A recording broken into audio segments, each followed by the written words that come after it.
Certo, pessoal. Acabamos de voltar da turnê, mas numa das últimas paradas fomos para Salt Lake City e, sabem, a casa dos Mormons, baby. Então, que melhor maneira do que ter uma conversa respeitosa com dois santos dos últimos dias que amamos de paixão, Cade e Baylor, do All Those in Favor. Meu amigo Davey e eu tivemos uma conversa respeitosa sobre por que acreditamos que há algumas diferenças distintas entre o Jesus que adoramos e, embora acreditemos que os santos dos últimos dias amam Jesus, apenas acreditamos que eles têm uma sombra dele e não a plenitude de quem Cristo é. Então, tivemos uma conversa respeitosa. Mas antes de entrarmos nisso, se vocês foram impactados pela nossa missão, visitem nosso site, brycecrawford.org. Sim, vocês podem se juntar a nós para que continuemos com essas conversas, produzindo o podcast e levando o evangelho pelo mundo. Enfim, amo vocês, aproveitem o vídeo, obrigado por estarem aqui e por estarem conosco, obrigado pelo tempo de vocês e obrigado por estarem aqui conosco. O tema da nossa discussão é quem é Jesus? É sobre isso que vamos falar. Cada religião, cada tradição tem uma perspectiva de quem Jesus é. Jesus, o nome dele tem poder e todos têm uma perspectiva de Jesus, quer não queiram ter nada a ver com ele, ou quer depositem todas as suas fichas e esperança no próprio Jesus. E é sobre isso que a conversa é aqui. E nós, David e eu, estamos aqui para apenas fazer perguntas, porque como David disse, nós dois tivemos equívocos comuns e há algumas coisas sobre as quais queremos clareza, e então nós só queremos conduzir a discussão. Então, na verdade, nós só queremos abrir a conversa sobre quem é Jesus.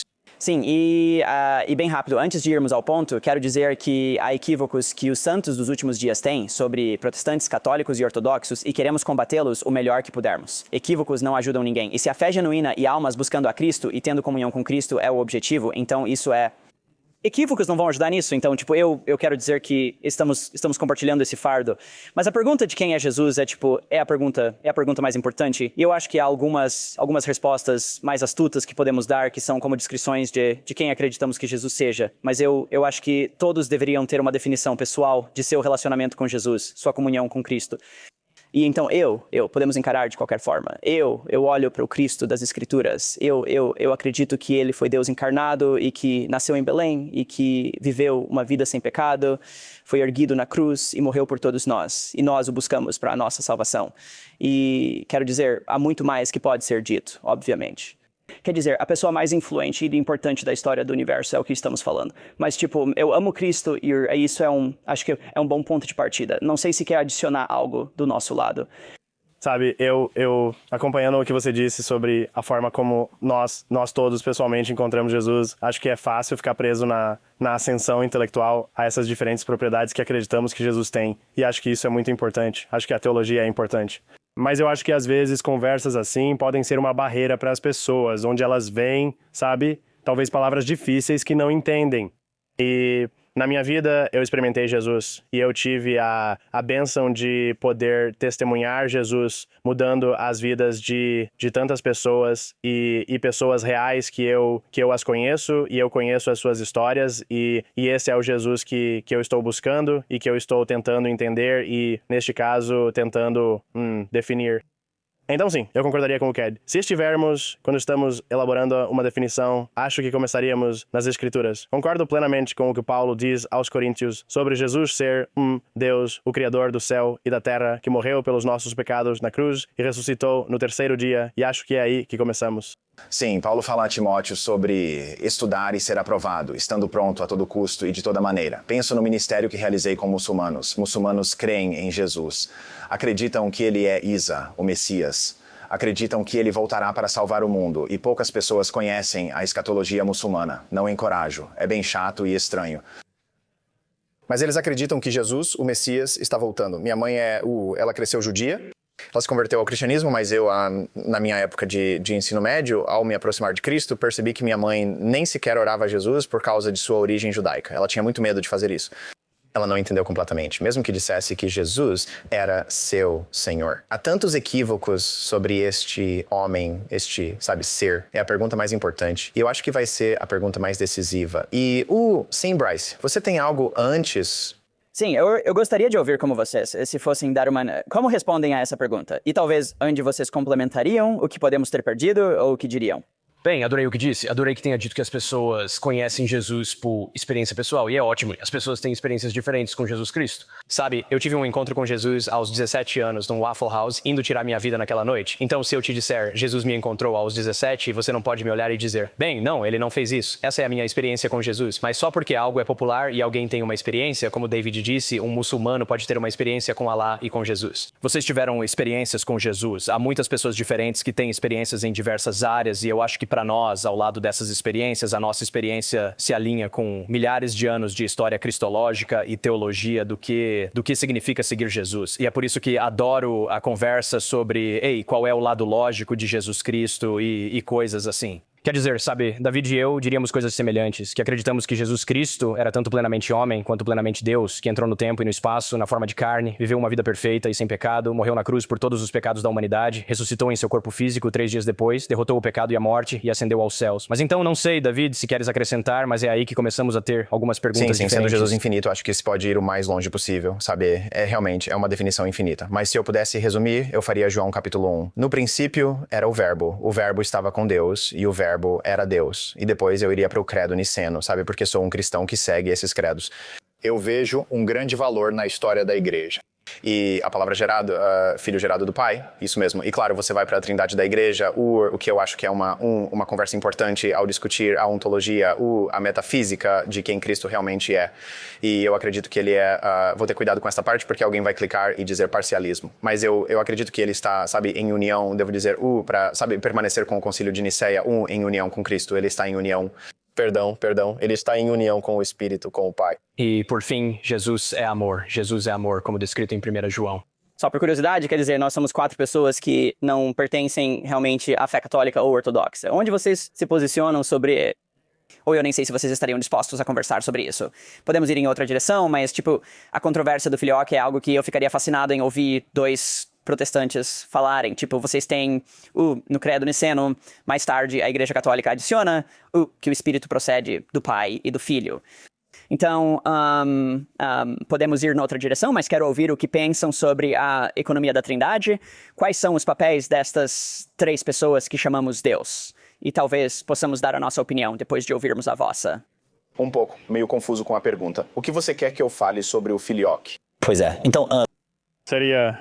E defina, pois não sei, levante a mão se sabe o que é o filioque. Sim, talvez defina. Certo. Pô.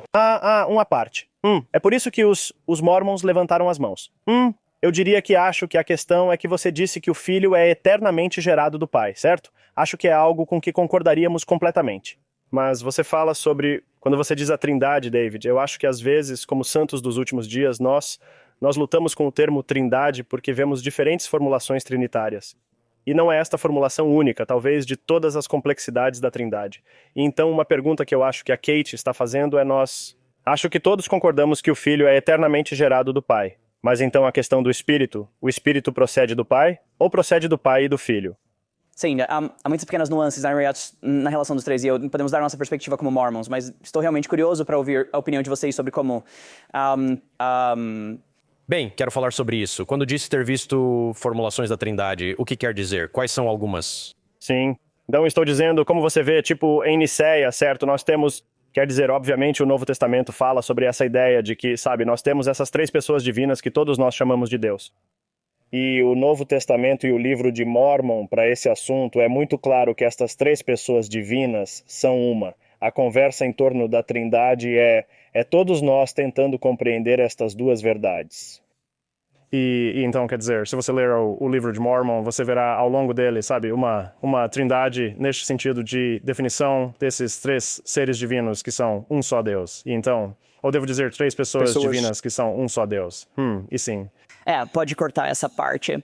Todos nós estamos tentando resolver este problema. E assim, você pode ter uma concepção ortodoxa da Trindade, que talvez não tenha algumas das adições latinas posteriores, sabe, que podemos encontrar na Igreja Católica, ou você pode ter diferentes, sabe, o que é, quando você diz a Trindade, o que é exigido para crer na Trindade, talvez esse seja um bom ponto de partida. Sim, é um bom começo. E antes, quer definir o filioque? Sim, o filioque é latim, significa e do filho. Então, o credo niceno original... Então, quando se fala do credo niceno, e foi por isso que eu mencionei, os ortodoxos rejeitam o filioque, os católicos o aceitam. Em termos gerais, há algumas nuances, mas diz que o Espírito procede do Pai. E a versão católica diz que o Espírito procede do Pai e do Filho. Então, E tem sido um grande ponto de divisão por centenas de anos. E eu acho fascinante para nós conversarmos como pessoas que não realmente... E podemos meio que escolher nosso lado nessa briga e realmente explorar a beleza e as complexidades da relação entre os três. Porque podemos olhar para essa história como pessoas que, de uma forma ou de outra, estão fora dela. Então, o pai e o filho. A razão pela qual isso é importante é porque esta controvérsia do filioque faz com que o pai e o filho, de certa maneira, os ortodoxos provavelmente diriam que isso remove a subordinação. Pois é, só falando, tipo, o do filioque, se você não sabe, na verdade é um grande problema. Nós provavelmente perdemos, mas o Papa Leão, na verdade, acabou de recitar o credo niceno, sem o filioque, e foi feito no lugar onde Niceia, o concílio de Niceia, foi realizado em 325 d.C. E foi um momento enorme, foi muito importante, sabe? Os católicos celebravam, os ortodoxos celebravam, pois há esforços pela unidade. Isso é tudo o que tenho a dizer sobre isso. Em relação ao papel de Jesus na, Trindade, porque a Trindade é tão importante para manter o foco em Jesus, eu mencionei na minha definição de Jesus, quem ele é, e eu disse amor. E eu ouvi, na verdade, muitos améns. Jesus é amor. Bem, todos nós concordamos com isso, que Jesus é amor. Amém. Certo. Ele usa o chapéu e a camisa. Uau, aqui está a questão sobre a Trindade ser o tão importante nisso. Peter Kreeft, ele é um filósofo de Boston, que eu adoro. Eu adoro o Peter Kreeft. E ele fala no seu livro A Filosofia de Jesus, e ele mergulha na epistemologia, na antropologia, na ontologia, na metafísica de Deus. E o aspecto mais fascinante a respeito de Jesus, a filosofia de Jesus, era que ele é amor. E ele apresentou o argumento desta forma. Ele disse que o fato de Jesus ser amor é tão importante para a Trindade, porque o amor mais puro, é dar amor e também receber amor. E Peter Kreeft, ele diz que Jesus, estando dentro da Trindade, essa dança sagrada, essa união santa de amor desde o início dos tempos, prova que a Bíblia não está mentindo. E o que ele está dizendo é, em termos mais leigos e básicos, se Deus não fosse amor, a forma mais pura de amor, ele teria que criar algo para ser amado. Mas porque ele é a forma mais pura de amor, o ato de amá-lo, a Deus e o seu próprio ser, e também de dar amor, torna o amor perfeito. E assim Jesus, encaixando-se nesse modelo trinitário, nessa modalidade, é a união perfeita do amor. É tanto o receber quanto o dar amor eternamente. É suficiente? Te ajuda? Sim, acho que é muito bonita. Eu ia procurar, mas acho que consigo lembrar por enquanto. Mas há uma bela passagem em Doutrina e Convênios, seção 20. No início, nos primeiros dias da igreja, muitas pessoas, na verdade, chamavam-no de Credo Mormon, porque era esta tipo, declaração de crenças que a igreja primitiva, Joseph Smith, disse que a recebeu por revelação e a apresentou à igreja, e a igreja votou unanimemente que sim, concordamos com isto. Então eles chamaram-lhe um credo, embora não tenhamos realmente algo parecido com o credo niceno hoje. Mas diz, tipo, de Cristo, está nesta escritura que diz, eu habito no Pai, e o Pai habita em mim. E então, o que você está falando, essa relação de amor entre os membros da divindade ou entre os membros da Trindade, eu me identifico totalmente com isso. E eu acho que é uma coisa tão bonita, não só na teologia, mas na praticidade. Porque quando você olha para, tipo, Cristo encarnado lavando os pés dos seus discípulos, não consigo me lembrar do teólogo de cabeça agora, mas ele diz que, tipo, até que Cristo fosse encarnado, o mundo nunca conheceu a verdadeira natureza de Deus, porque a verdadeira natureza de Deus era aquele ser encarnado. Sim. E sim, foi o filósofo David Lenin quem disse isso. Lindo. E eu estou a falar demais, mas tipo, isso é tão... Eu adoro que tenhas dito isso, porque é algo fundamental para mim, que Cristo é amor. E que a união entre os membros da divindade ou da Trindade é amor. E somos chamados a imitar isso no nosso discipulado. Bem, acho que quando nos perguntou sobre Jesus e a Trindade, eu gostaria de lhe fazer a mesma pergunta. Quais diferenças você vê entre Deus Pai e Deus Filho na Trindade, ou talvez no caráter em geral? Quais são as maiores diferenças que vocês veem entre as pessoas? Pois nós nos vemos em união final. Bem, na verdade, alguns antigos teólogos gregos descreveriam a Trindade, é sempre muito difícil, aliás. A analogia do gelo, água e vapor é, na verdade, uma heresia, e o ovo também. Não façam isso, mas antigos teólogos gregos, eles descreveriam a Trindade através de sermos feitos à imagem de Deus, que nós temos um corpo, uma mente e uma alma, e que funcionamos juntos como um só. sabe? E não é o bastante, como Agostinho diria em seu Lamento da Linguagem. Não é o bastante, não é adequado, mas é a melhor representação que podemos ter. Ao tentar expressar a vocês, nesta conversa que gira em torno da teologia, vemos a trindade, a divindade, se movendo juntas, literalmente como uma dança ou uma canção. Sim, acho que eram os padres capadócios. Os padres orientais sempre descrevem a trindade como uma dança. Sim, Tipo, porque é sim. romântico e é comovente. É como uma água, sabe? Eles eram do Oriente, tipo então água, pensavam, gelo, vapor. Não, espera. Está ecoando. Mas sim. Então, tipo, vemos essa união, Sabe, literalmente as três pessoas dizendo é a essência, é a mesma essência, onde está essa distinção, sabe? Porque se tivéssemos esta conversa há 5 semanas depois de ler Blake Osler, eu diria, bem, estou tão surpreso. Nós realmente compartilhamos muito, mas quero saber as diferenças, porque, obviamente, nós vemos a divindade de forma diferente. Acho que você provavelmente conseguirá responder a isso um pouco melhor do que eu, mas haverá algumas diferenças em nossas formulações trinitárias. Eu acho que os santos dos últimos dias provavelmente se encaixam mais no campo do trinitarismo monárquico ou do trinitarismo social, que são formulações que as pessoas meio que tentam e elas meio que... Eu não quero dizer criar porque elas estão tentando recuperá-los dos pais da igreja e das escrituras. E então, tipo, Richard Swinburne, por exemplo, tipo, o grande filósofo teísta cristão, ele defende o trinitarianismo social. E essa visão é que ele diz que Deus é o... Ele, quando estamos falando de Deus em referência à Trindade, é no sentido predicativo. Então, se Deus é um nome próprio, ele pensa... Não estou dizendo que apoiamos tudo sobre essa visão, mas no mínimo, interessante para mim. Se Deus é um nome próprio, é difícil ter 3 indivíduos com o mesmo nome próprio, porque fazemos distinções entre eles, o Pai, o Filho e o Espírito. Há pelo menos 3 nomes próprios. E, de certa forma, eles compartilham um nome, mas ele é bem claro ao dizer que é Deus no sentido predicativo, no sentido de que estes 3 são numa unidade social. O Pai habita no Filho. Uma relação de unidade imanente é parte do jargão que os filósofos usam para descrevê-lo. Então, o trinitarismo monárquico é algo um pouco mais comum nos círculos ortodoxos orientais. Pessoas como Bob Branson têm defendido essa visão. E dirão que o pai gera eternamente o filho. Isso significa que o filho é ontologicamente dependente do pai. E eles voltarão ao credo niceno e dirão, vejam, essa foi a definição original. Eles apontarão para os padres antinicenos e dirão, sim, que o Cristo é como o sol, o S-O-L.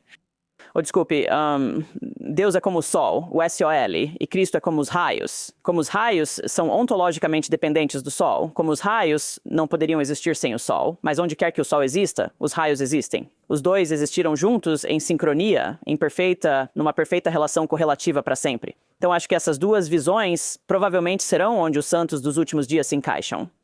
Você vai ter muitos santos dos últimos dias que dizem rejeitamos a trindade. E isso é porque acho que estamos, meio que presos nessa trindade latina, que é mais...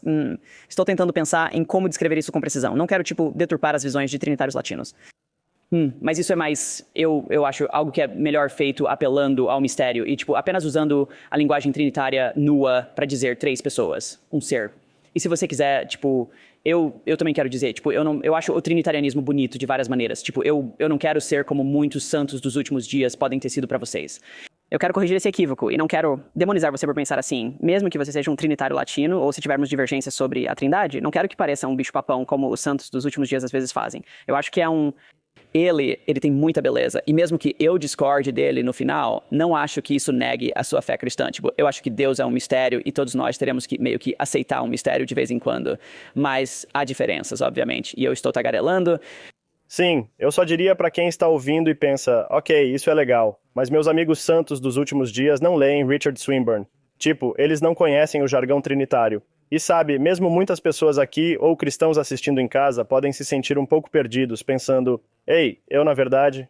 Sabe, parte dessa linguagem filosófica pode não ser algo que me seja familiar. Acho que foi a Arizona Christian University que, pesquisou cristãos e apenas 17% deles conseguiram identificar a definição da trindade. E quando... acho que é aceitável. Acho que isso se aplica a leigos de muitas fés, sabe? É difícil articular essas doutrinas. Mas, quando um santo dos últimos dias ouve Cade falar sobre a unidade que habita, certo? Eles podem se lembrar de 1 João 4,16, que fala sobre como o filho habita no pai, e eles se identificariam com isso. Acho que quando eles falaram desta analogia da dança, desta dança eterna, acho que é algo com que os santos dos últimos dias se identificariam.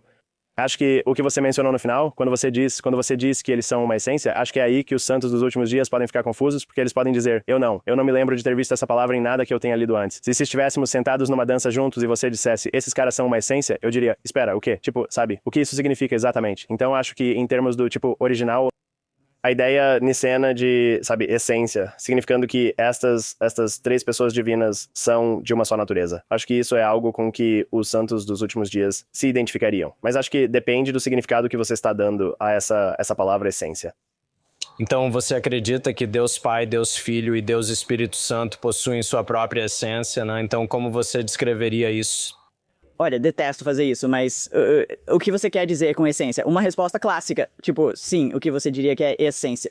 Sim, quer dizer, nós acreditamos que Deus é uma essência, três pessoas distintas, como temos descrito, coeterno, sempre existindo desde o princípio.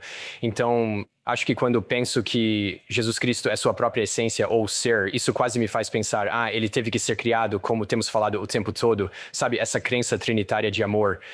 Se a Trindade é verdadeira e que Deus é eterno, ele sempre existiu, ele é o alfa e o ômega, o primeiro e o último sempre existiu, certo? Que ele está dando e recebendo amor na forma mais pura. Então, se Jesus é o seu próprio ser, isso significa que ele tinha que ser criado por Deus mesmo, e então isso pode estar entrando num caminho sem volta, mas então Deus era realmente a forma mais pura de amor. Então Deus era amor. Coisas assim. Sim, certo. Então, já que estamos usando a palavra essência, eu vou jogar no seu campo e usar a palavra tipo. E acho que isso me ajudaria. E adoro a pergunta do Bryce. Acho que acrescentaria a isso só, sabe, pra plateia, pra todos nós aqui. Qual é a diferença entre a minha crença na Trindade e a sua crença no que você está dizendo ao descrever a Trindade? Porque estamos usando uma palavra essência, que é muito mais fluida. Já tipo, quando ouço tipo, soa muito mais rígido. E eu acho que a verdadeira questão é onde Jesus existiu, onde ele existiu. Porque, se não me engano, os santos dos últimos dias realmente acreditam que Jesus é um ser eterno. Ele sempre existiu. Então, essa é a verdadeira questão, onde? Porque eu acredito que foi literalmente em essência, com o Pai e o Espírito. Mas você diz que é em sua natureza. E isso nos leva ao nosso papel, que é outra pergunta que eu queria fazer. É como a teose. Então, se pudéssemos direcionar a conversa para qual é o nosso papel na narrativa bíblica em meio a quem Jesus é e quem nós somos. Pois é. Não, ótima pergunta. E primeiro sim, nós afirmaríamos que Cristo tem sido eternamente Deus. E se você abrir a primeira página, não sei se alguém tem um livro de Mórmon, mas se você abrir a primeira página do livro de Mórmon, a página de rosto, ela dirá que o propósito do livro é ensinar a judeus e gentios que Jesus é o Cristo, o Deus eterno.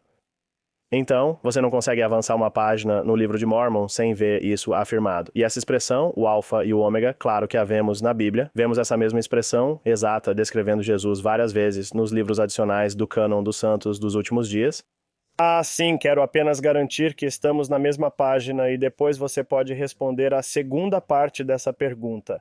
Sim, e então quando você diz, tipo, onde, você está falando espacialmente ou está se referindo ao Pai? Qual era a relação dele com o Pai eternamente? Sim, certo. Eu, na verdade, me identifico bastante com o tipo mais... Os padres antinicenos, eles sempre falam de Cristo como como que a fonte, ou o Pai como a fonte da luz e o Filho é o... Os pais pré-nicênicos são os pais da igreja que viveram antes do concílio de Nicéia, né, que formulou o credo niceno. Valeu. E não que todos eles concordassem em tudo, obviamente, mas... Sim, isso é algo que eu tenho visto de forma geral com alguns deles. Então, eu acho que eu me identificaria com isso. Eu acho que eu me identificaria com descrições, assim, onde é como uma lâmpada e então a luz que está eternamente emitindo da lâmpada. E eu acho que também é meio bonito que vemos nas Escrituras que Cristo é luz. Eu sou a luz e a vida do mundo. É uma das primeiras coisas que Cristo proclama no Novo Mundo quando ele vem ao povo no livro de Mórmon. Bem... E para além disso, claro que temos isso no Novo Testamento, mas João 1 faz esta alusão ao no princípio de Gênesis 1:1. E então vemos haja luz, certo? E a luz de Cristo é esta luz que permite que todas as coisas existam. E você pode ver o autor do livro de Mórmon, o Alma, citando exatamente isso. Ele faz menção a essa ideia quando está falando sobre Cristo e ele afirma que, sabe, a luz é aquilo que pode ser discernido. E ele faz essa alusão ao livro de Gênesis, falando sobre como qualquer coisa que nós conseguimos discernir é por causa da luz do mundo, que é o próprio Cristo. E então, de qualquer forma, é apenas mais um exemplo. E para meio que levá-lo à teose. quando falamos desta relação de amor entre o Pai, o Filho e o Espírito, eu olho para... E talvez seja aqui que vocês vão pular do barco. E eu fico feliz em realmente lançar um forte desacordo. E espero ter sido claro. Fui claro o suficiente antes de seguirmos? Fui claro o suficiente sobre onde nossa distinção pode estar? Não, eu adoro. Este é um material realmente complexo que estamos resumindo em cerca de 5 minutos. Sim, absolutamente. Mas para voltar um pouco à questão da teose, nós olhamos para as Escrituras onde Cristo dizia, eu sou um com o Pai. É um dos grandes textos que provam porque Cristo é Deus, ele está dizendo, eu sou um com o Pai. E depois ele nos diz que deseja que sejamos uns com os outros e que deseja que sejamos um com ele e... Assim como ele é um com o Pai. Acho que é João 16. Sim, João 16, sim. E a visão que eu defendo, que eu sustento, é que a própria divindade é amor. A divindade, em sua essência mais profunda, é algo que não se pode, de forma alguma, desassociar da sua característica intrínseca de ser amorosa, de ser completamente amorosa, de ser perfeitamente amorosa. E eu acho que é uma relação que a divindade tem e para a qual nos convidou. E é por isso que viemos à Terra. É por isso que estamos aqui. Para aprender esse amor, para aprender a amar uns aos outros. E eu acho que vai soar louco para algumas pessoas. E fico feliz em ser totalmente sem desculpas. Eu não me importo de ser um herege. Tudo bem, eu estou bem com esse rótulo, porque é uma ideia radical e eu acho que temos uma base muito sólida, mas fico feliz em ouvir onde vocês podem ter alguma objeção a isso. Então, a minha pergunta é, quando você disse que a divindade é o amor, e olhamos para as Escrituras, 1 João 4 novamente, a passagem toda, Deus é amor. Quem não ama não conhece a Deus, porque Deus é amor, implicando que quem ama tem Deus. Isso tornaria os seres humanos, então, divinos.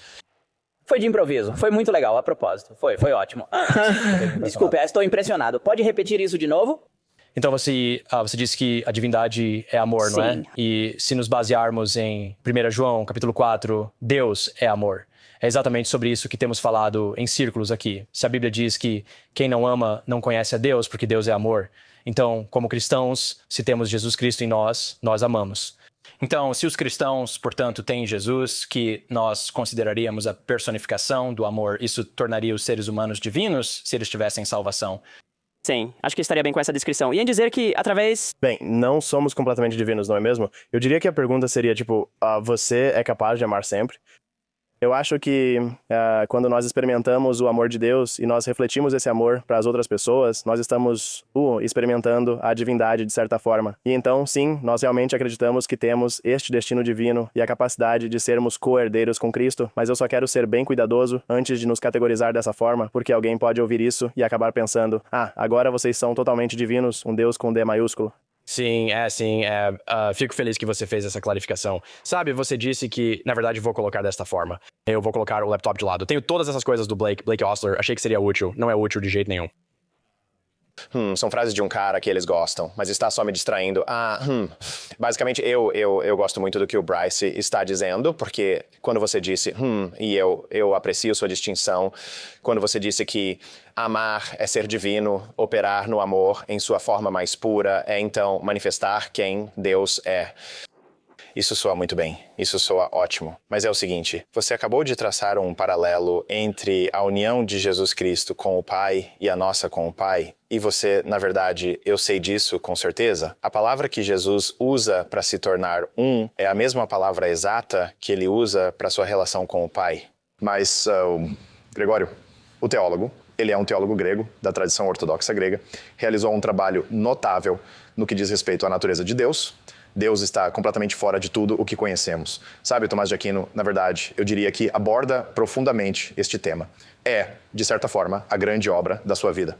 Tomás de Aquino aborda a metafísica de Deus, quem Deus é. Alguns teólogos chegam a dizer que Deus tecnicamente não existe, e isso soa, estúpido. Você é um teólogo, você acabou de falhar no seu trabalho. Mas o que eles querem dizer é que Deus não existe no mesmo arcabouço que nós. Deus é o ser, Deus é o próprio ser em si, nós viemos do ser, Deus é o ser. A teose é o processo pelo qual nos tornamos santos. Outra palavra para isso é a santificação.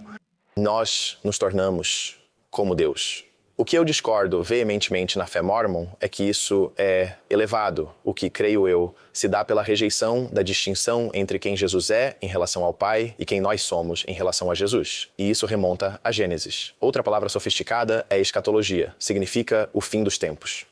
E para que se possa compreender o fim dos tempos, é preciso conhecer o início e aquilo que se perdeu no jardim. E tudo isso aponta de volta para a teose, o objetivo final de todo cristão, que literalmente significa ser como Cristo. No jardim, éramos como J.R.R. Tolkien, meu autor favorito, descreveria o que eu vi como assinaturas manuscritas dele hoje a propósito. Super legal. Ninguém achou isso legal. Que pena. Mas J.R.R. Tolkien, ele nos chama de subcriadores, e G.K. Bill, ele é um estudioso em escatologia.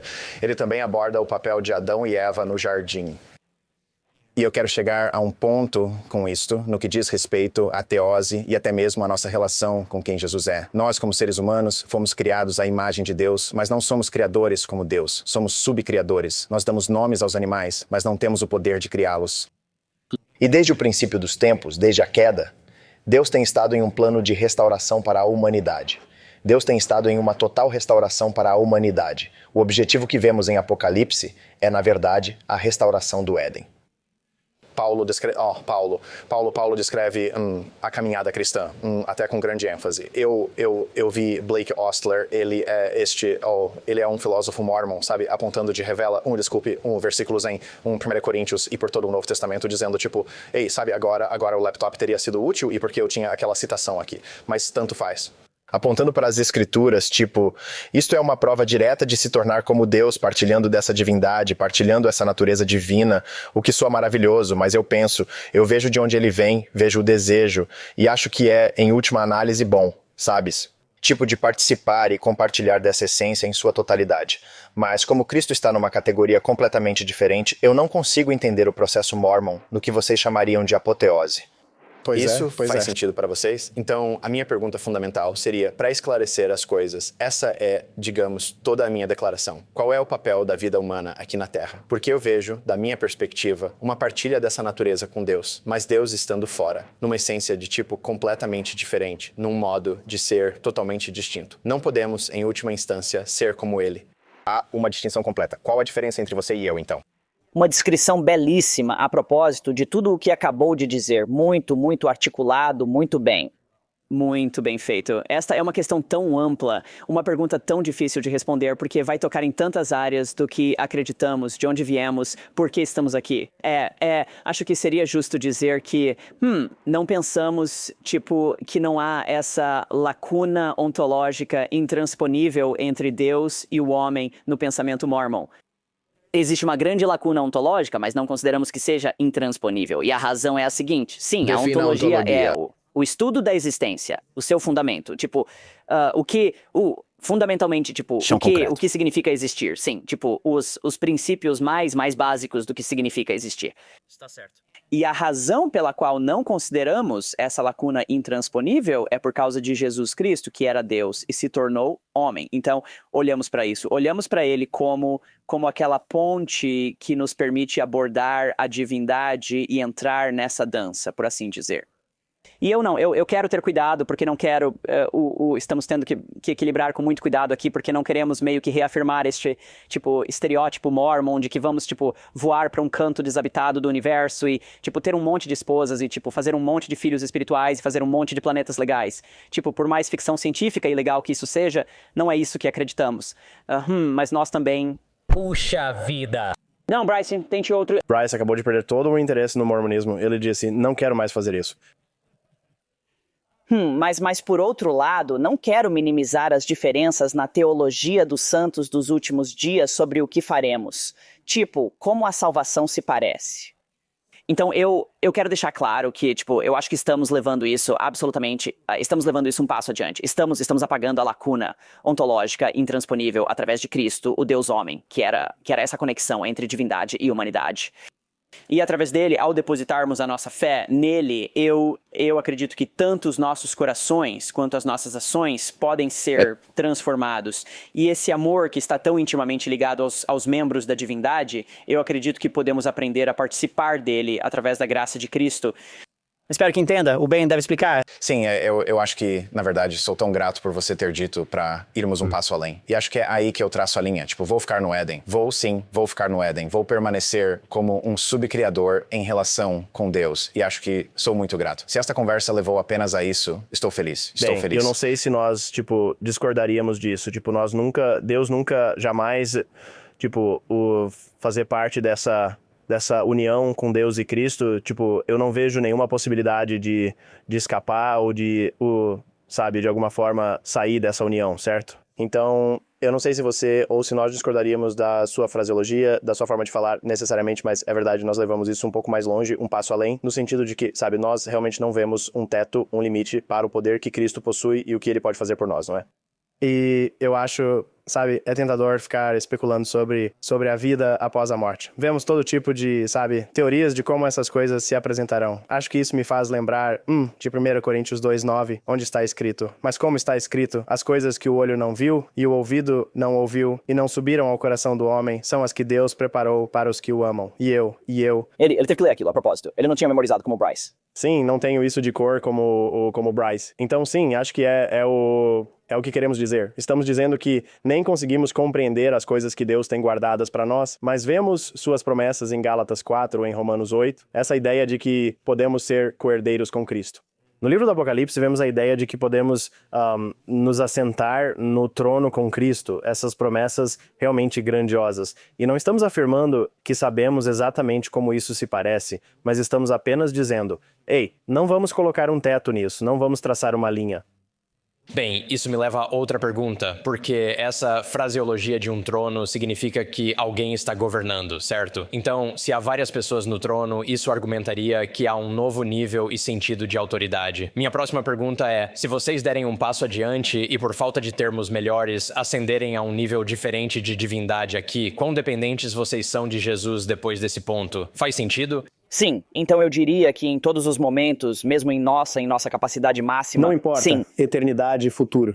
Então, nos nossos templos, onde nós realizamos os rituais e repetimos a liturgia sagrada que somos prometidos a isso, a essa divindade, a essa ideia de teose, a frase usada, na verdade, nem sequer diz, tipo, não, vocês se tornarão deuses, ou vocês se tornarão semelhantes a Deus, ou vocês se tornarão divinos. Diz reis e sacerdotes, rainhas e sacerdotisas sob o Deus Altíssimo. Então, a nossa liturgia do templo, que é literalmente o que acreditamos, tipo, o batismo, a recepção dessa promessa, está usando essa linguagem que eu acho muito, muito reveladora. E, novamente, não quero, tipo, minimizar as diferenças. Acho que é algo enorme o fato de estarmos apagando a lacuna ontológica intransponível entre Deus e o homem. Tipo, isso é dramático, isso é algo que é, tipo, bem louco pra muita gente. E eu fico feliz em admitir. Se você quiser só dizer, prefiro não me envolver, é totalmente razoável. Eu entendo perfeitamente. E isso é Apocalipse 3, onde fala do trono de Deus, certo? Mas já em Apocalipse 1, versículo 6. Onde se fala que é somente através de Cristo e do sangue de Cristo que ele nos constituiu reis e sacerdotes para Deus, o seu Pai. A ele seja a glória e o domínio para todo o sempre. E então, eu penso que não importa o quão longe Cristo possa nos levar, será sempre para glorificá-lo. E eu acho isso interessante porque, hermeneuticamente, a forma como abordamos a Bíblia, eu leio esses versículos e eles não me deixam desconfortável, e eu não os pulo, mas eu me alinho então com os pais da igreja, eu me alinho com a história da igreja, eu me alinho com a ortodoxia, não a ortodoxia oriental, mas ortodoxia significando a teologia correta ao longo do tempo. Você foi calado de novo pelos ortodoxos. Ele está a um passo de virar ortodoxo. Já consigo ver os comentários. Muito obrigado. Muito obrigado. E então, eu tenho uma pergunta que é um pouco fora do tema, mas Rice, não quero avançar tão rápido. Bem, não, acho que fico feliz que vocês, como o David diz, façam essa distinção enorme, porque acho que é uma das coisas mais difíceis para mim. De novo, tentando humildemente fazer justiça à teologia e compreensão da doutrina dos santos dos últimos dias e coisas assim, sabendo que teríamos o privilégio de sentar, eu penso, ok, quero respeitar o Cade e o Baylor. Quero tentar entender a perspectiva deles sobre quem é Jesus, a divindade, quais são as suas perspectivas. E meio que como o David disse, você ouve parte dessa linguagem e parece ótimo, e não estou tentando desviar o assunto, porque sei que o David tem uma pergunta diferente, mas acho que para mim é difícil para mim realmente entender completamente a perspectiva de vocês sobre a divindade, porque há alguma doutrina que antes era cânone e agora não é mais cânone, e perspectivas disso onde, nós costumávamos... Sim, bem, agora não nos prendemos muito a isso, né? Já a minha perspectiva é se realmente acreditamos, referindo-nos a Apocalipse 1, 8, capítulo 20 e 1a e capítulo 22, Jesus Cristo é o alfa e o ômega, o primeiro e o último, o eterno, certo? Será que então essa doutrina da divindade é estranho dizer que ela não deveria mudar? Não deveria ter que, espere, não deveríamos ter que, isso já foi considerado cânone e agora o rejeitamos? Ou isso estava simplesmente lá? Essa é uma das lutas mais difíceis que estou tendo, mesmo para dar um passo com a perspectiva ontológica da divindade e vocês levando isso um passo adiante e coisas assim. Sim, absolutamente. E eu entendo perfeitamente o seu ponto de vista. Tipo, eu me coloco no lugar de vocês e olho como um terceiro para a tradição dos santos dos últimos dias. Vocês, tipo, é uma das razões pelas quais eu respeito a sua fé, é que vocês simplesmente têm uma reverência tão tremenda pelas escrituras. É algo que, na minha opinião, os santos dos últimos dias podem aprender muito. E a razão pela qual temos uma Bíblia tão precisa, completa e digna de confiança é por causa de vocês, porque vocês têm essa reverência pelas escrituras e se dedicam a preservá-las.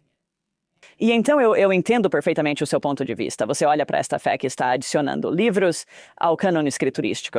E estamos meio que evoluindo e mudando com o tempo. E então, só para dar a minha perspectiva sobre a sua preocupação, e não espero que isso resolva totalmente todas as suas preocupações, mas a forma como eu vejo é que somos uma igreja jovem. Não existimos há muito tempo. Se você olhar para os primeiros 300 anos do cristianismo, verá que há muita oscilação. Leva tempo para as ideias se enraizarem. E aí você adiciona outra camada a isso. Nós somos uma religião muito dinâmica. Acreditamos que Deus está sempre falando através das pessoas. E acreditamos que é possível a Deus adicionar mais luz e verdade à humanidade. Então, você adiciona essa camada extra.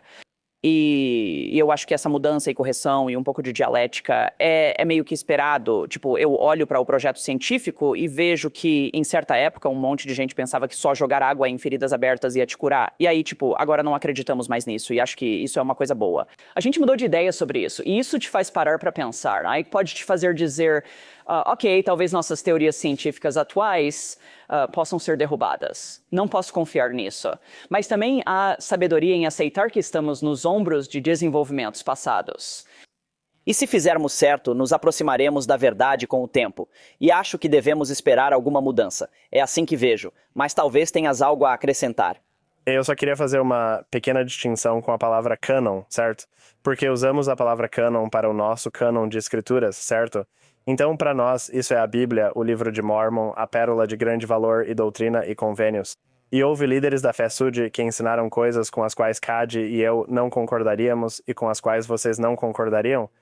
Certamente. Mas se você perguntar a esses caras, ei, isso é uma revelação, isso entra no cânon de revelação inspirada por Deus, eles diriam, bem, não, esta é a forma como eu estou entendendo, esta é a forma como eu estou ensinando. Da mesma forma, tenho certeza que vocês concordariam que, nem tudo que os autores do Novo Testamento ou do Antigo Testamento disseram, seria cânon. Mas você tem razão, eu admito totalmente que houve evoluções doutrinárias, na forma como os santos dos últimos dias se debateram com as escrituras, mas todas as escrituras que compartilhamos, seja de doutrina e convênios ou do livro de Mórmon, elas sempre estiveram lá, desde os 1830, 1840, e é apenas uma questão de como interpretamos este livro que consideramos altamente confiável, mas nem sempre somos confiáveis em compreender as revelações do Senhor. Sim, eu penso já está aberto. Bem, eu vou deixar o Dev... temos que encerrar em um segundo, então vou deixar o Dev partilhar o seu último pensamento. Então. E eu queria perguntar rapidamente sobre isso. Sim, eu acho que sim, derramar água em feridas. E nós esperando que Deus cure alguém porque derramam água em feridas. Sim, claro, podemos falar... Obviamente, um ponto de vista muito diferente. Sim, podemos falar muito sobre, teologia da cura e o que for. E mesmo dentro do movimento carismático, Palavra da Fé, eles teriam uma perspectiva diferente dos batistas do Sul, claro. Mas acho que quando falamos da Trindade, isso é enorme, é muito importante. Quando falamos de Jesus, quem ele é, todo o propósito da conversa, e me corrija se eu estiver errado, mas estou pensando mais em palestras de fé, vocês rejeitam isso agora. Está correto? Ou... Sim, conhecimento jurídico de elite, a propósito. Muito bem. Então, as palestras sobre fé foram canonizadas e depois removidas do cânon mais tarde, porque não elevava o Espírito Santo o suficiente, se não me engano. E as pessoas pensaram que as pessoas podem ter a ideia errada sobre nossas crenças nesses três membros da divindade. Mas sim, eu posso estar totalmente errado sobre este tópico. Sim, mas isso foi o que me fez pensar. Ok, se aquilo foi aceito como cânone e agora rejeitado, por que a doutrina da divindade... Nós dizemos que a divindade sempre existiu. Por que essa doutrina precisa mudar e se adaptar constantemente? Quer dizer, isso é uma grande questão doutrinária.